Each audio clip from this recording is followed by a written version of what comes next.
اہل الکتاب یہودی اور عیسائی، ان میں بہت سے ایسے عقائد پیدا ہوئے ہیں جنہوں نے ان کو گمراہ کیا ہے، اور ایسے ایسے عقائد پیدا ہوئے ہیں جس کی وجہ سے وہ اللہ تعالیٰ کے غضب کا شکار بھی ہوئے ہیں اور اللہ تعالیٰ کے عذاب کا شکار بھی ہوئے ہیں۔ بہت سے ایسے عقائد ہیں، ان میں سے آج ہم ایک ایسے عقیدے کا ذکر کریں گے جس کا ذکر اللہ تعالیٰ نے جو ہے انڈائریکٹلی سورۃ البقرہ کی آیت نمبر 62 کے کانٹیکسٹ میں کیا ہے۔ تو یہ وہ ایسی گمراہی ہے جو ان میں پیدا ہوئی ہے، اور یہی گمراہی اگر ہم دیکھیں تو آج کے مسلمانوں میں بھی پیدا ہوئی ہے۔ آخر کون سا ایسا عقیدہ ہے، کون سی ایسی گمراہی ہے جو یہود و نصارہ میں تھیں اور آج کے مسلمانوں میں بھی کسی نہ کسی شکل میں وہ موجود ہے؟ ان کا عقیدہ یہ تھا کہ صرف انہی کی نسل اللہ کے منتخب اور لاڈلے بندوں پر مشتمل ہے۔ ان کے خاندان سے باہر کا کوئی آدمی اللہ کے انعامات کا مستحق نہیں ہے، اللہ کی رحمت کا مستحق نہیں ہے۔ اگر آج بھی دیکھا جائے تو آج بھی یہودیوں کا یہی عقیدہ ہے۔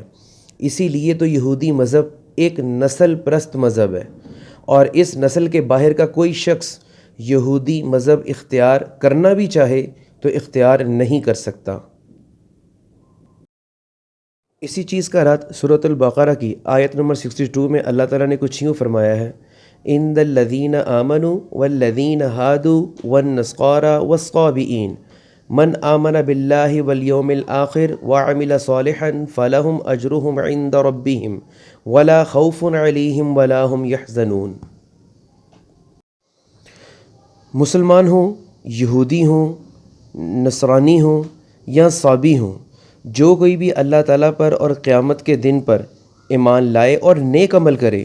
ان کے اجر ان کے رب کے پاس ہیں، اور ان پر نہ تو کوئی خوف ہے اور نہ ہی وہ اداس ہے۔ اللہ تعالیٰ نے اس آیت میں ایک بات تو واضح کر دی ہے کہ حق کسی ایک نسل میں محدود نہیں ہے۔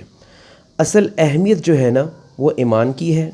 اور نیک عمل کی ہے، یعنی کہ اصل اہمیت جو ہے یا اللہ تعالیٰ کے ہاں جو چیز قابل قبول ہے وہ ایمان کا ہونا ہے، اور ایمان کے ساتھ ساتھ نیک عمل کا ہونا ہے۔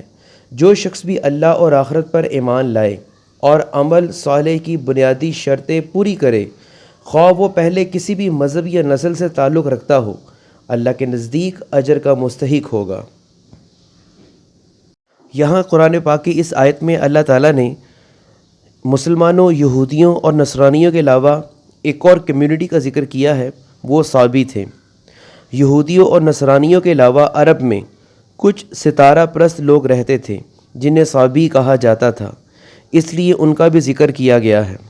لیکن یہاں یہ بھی واضح رہے کہ اللہ پر ایمان لانے میں اس کے تمام رسولوں پر ایمان لانا بھی داخل ہے۔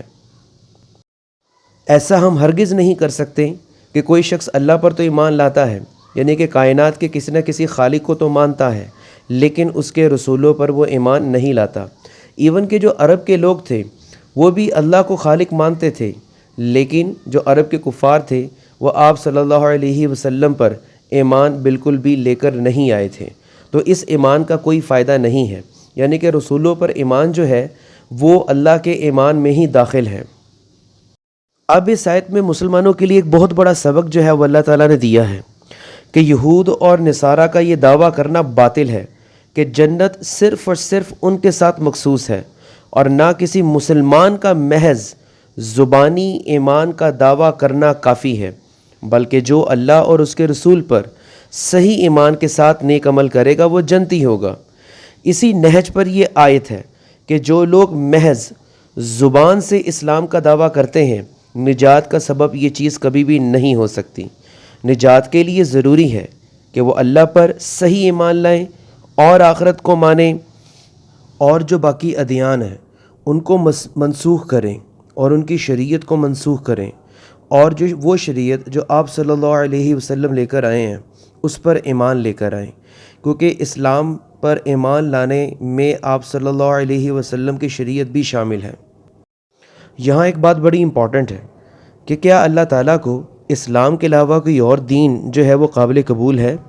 اس چیز کا جواب اللہ تعالیٰ نے خود ہی قرآن پاک میں کئی جگہوں میں فرما دیا ہے، جس طرح کہ سورہ آل عمران کی آیت نمبر 19 ہے، ان الدین عند اللہ الاسلام، کہ بے شک اللہ کے نزدیک اسلام ہی دین ہے۔ اسی طرح اللہ تعالیٰ قرآن پاک میں ایک اور جگہ فرماتا ہے سورۃ التوبہ میں، هو الذی ارسل رسولہ بالہدی ودین الحق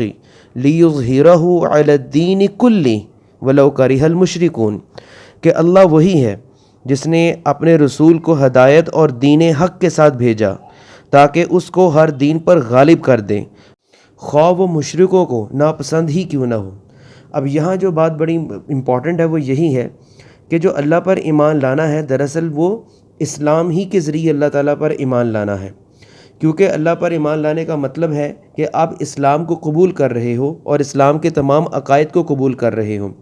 ایسا ہرگز نہیں ہے کہ آپ صرف ایک خدا پر ایمان لے کر آؤ لیکن جو باقی چیزیں ہیں یعنی کہ رسالت پر ایمان لے کر نہ آؤ، یا قیامت پر ایمان لے کر آؤ، یا اللہ اور قیامت پر تو ایمان لے آؤ لیکن رسولوں پر ایمان نہ لاؤ، اور اسپیشلی جو حضرت محمد صلی اللہ علیہ وسلم ہے ان خاتم النبیین ہونے کو تسلیم نہ کرو، تو وہ اسلام نہیں ہے، وہ ایمان نہیں ہے۔ اس طرح اللہ تعالیٰ نے ایک اور جگہ فرمایا ہے وَمَن يَبْتَغِ غَيْرَ الْإِسْلَامِ دِينًا فَلَن يُقْبَلَ مِنْهُ وَهُوَ فِي الْآخِرَةِ مِنَ الْخَاسِرِينَ، اور جس نے اسلام کے سوا کسی اور دین کو طلب کیا تو وہ اس سے ہرگز قبول نہیں کیا جائے گا اور وہ آخرت میں نقصان اٹھانے والوں میں سے ہوگا۔ تو یہاں پھر بات اسلام کی ہو رہی ہے، تو اسلام میں صرف اللہ اور قیامت پر ایمان لانا نہیں ہے بلکہ اسلام میں رسالت پر بھی ایمان لانا ہے، کیونکہ اگر ہم لاجیکلی اس بات کو دیکھتے ہیں تو یہ بات ہمارے سامنے آتی ہے کہ آخر یہ اسلام کا پیغام لوگوں تک کس کے ذریعے ہم تک پہنچا ہے؟ وہ آپ صلی اللہ علیہ وسلم کے ذریعے ہی ہم تک پہنچا ہے،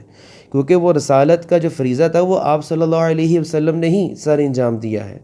تو پھر یہ کیسے ہو سکتا ہے کہ جس شخص کے ذریعے، جس ذات کے ذریعے ہم تک اسلام کا پیغام پہنچا ہو، ہم اس ذات کو کیسے اس پورے اسلام اور عقیدے کے اندر ان کی نفی کر سکتے ہیں؟